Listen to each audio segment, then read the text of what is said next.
আজি আমি সংগ্ৰাম পৰিষদ আৰ আমচুৰ যৌথ উদ্যোগত এই বৃহত্তৰ জুৰিয়া এলেকাৰ যিটো জ্বলন্ত সমস্যা ক'বলৈ গ'লে ভুল নহ'ব বিদ্যুৎ বিভাগ আৰু এই বিদ্যুৎ বিভাগৰ বিৰুদ্ধে আমি ৰূপহী ৰাজচক্ৰ কাৰ্যালয়ৰ জৰিয়তে আমি অসমৰ মাননীয় মুখ্যমন্ত্ৰী ডাঙৰীয়া আৰু বিদ্যুৎ বিভাগৰ যিজন মন্ত্ৰী আৰু জিলা আয়ুক্ত মহোদয়ক আমি স্মাৰকপত্ৰ দাখিল কৰিছোঁ।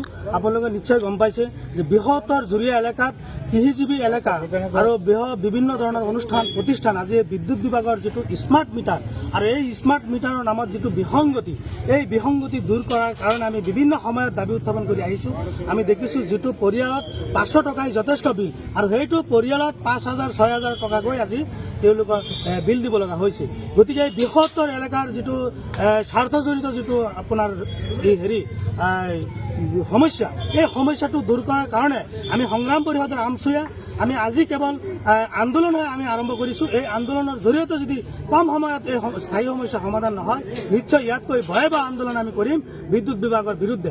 আৰু যিটো এলেকাত আমি দেখিছোঁ প্ৰায় এলেকাত লোডশ্বেডিঙৰ নামত বাৰে বাৰে বিদ্যুৎ কৰ্তন, তাৰ উপৰিও আমি দেখিছোঁ য'ত 100-150 গ্ৰাহকৰ এগেইনষ্টে এটা ট্ৰেন্সফাৰ দিব লাগে, তাত আমি দেখিছোঁ 400-500 মান গ্ৰাহক আছে, মাত্ৰ এটা ট্ৰেন্সমিটাৰ দিছে। আৰু যাৰ ফলত আজি মানুহে ঘৰত ফেন নচলাব লগা হৈছে, আজি ফেন নুগৰা হৈছে, ভল্টেজ নাই, একেবাৰে নাই।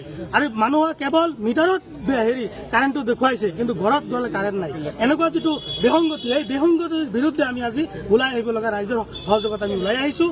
আৰু আজি আমি কেৱল সকিয়নি দিছোঁ।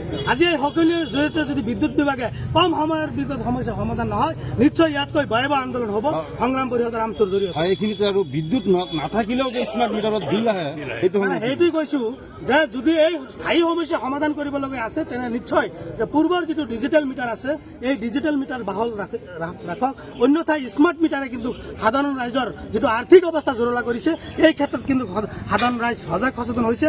ইয়াৰ বিপৰীতে চাব, এই কম সময়ত যদি সমস্যা সমাধান নহয়, নিশ্চয় ৰাইজে ডাইৰেক্ট এইটো নিজে খুলি কাৰেণ্টত ডাইৰেক্ট লগাই দিব। পিছত কিন্তু ইয়াত যদি কিবা পৰিস্থিতি বেয়া হয়, ইয়াত কিন্তু সাধাৰণ ৰাইজক দোষাৰোপ কৰিলে নহ'ব, ইয়াৰ জগৰীয়া হ'ব বিদ্যুৎ বিভাগ।